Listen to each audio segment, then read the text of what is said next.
আদালত অবমাননায় দোষী সাব্যস্ত কুণাল ঘোষ। দোষী সাব্যস্ত করে 2000 টাকা জরিমানা করা হলো কুণাল ঘোষের। কিন্তু কোন মামলার প্রেক্ষিতে আদালত অবমাননা কিভাবে হলো জানবো। অর্ণব আছে আমার সঙ্গে। অর্ণব, দেখো, 2025 সালে উচ্চ প্রাথমিকের অতিরিক্ত শূন্য পদে নিয়োগের পক্ষে নির্দেশ না পাওয়ার কারণে যারা পরীক্ষার্থী মামলাকারী ছিলেন তারা কলকাতা হাইকোর্টে এজলাস থেকে বেরিয়ে গিয়ে কলকাতা হাইকোর্ট পাড়ায় বিক্ষোভ দেখান।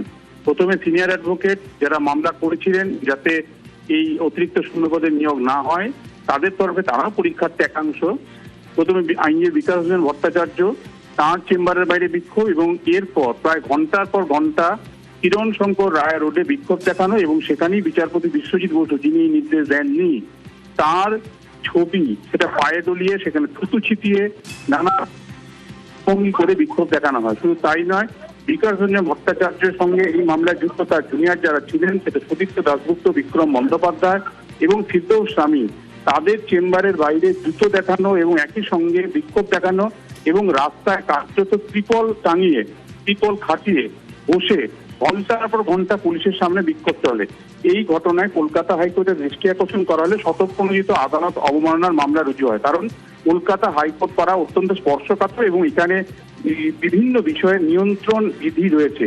সেই বিষয়গুলি পুলিশের নজর এড়িয়ে কিভাবে এরকম একটি বিক্ষোভ সংঘটিত হলো সেটারই তদন্ত শুরু করে যেমন হেরাক্সিট থানা, পাশাপাশি আদালত অবমাননার যে অভিযোগ আসে আদালতের সামনে সেটা বিচার করার জন্য বৃহত্তর বেঞ্চে যায়।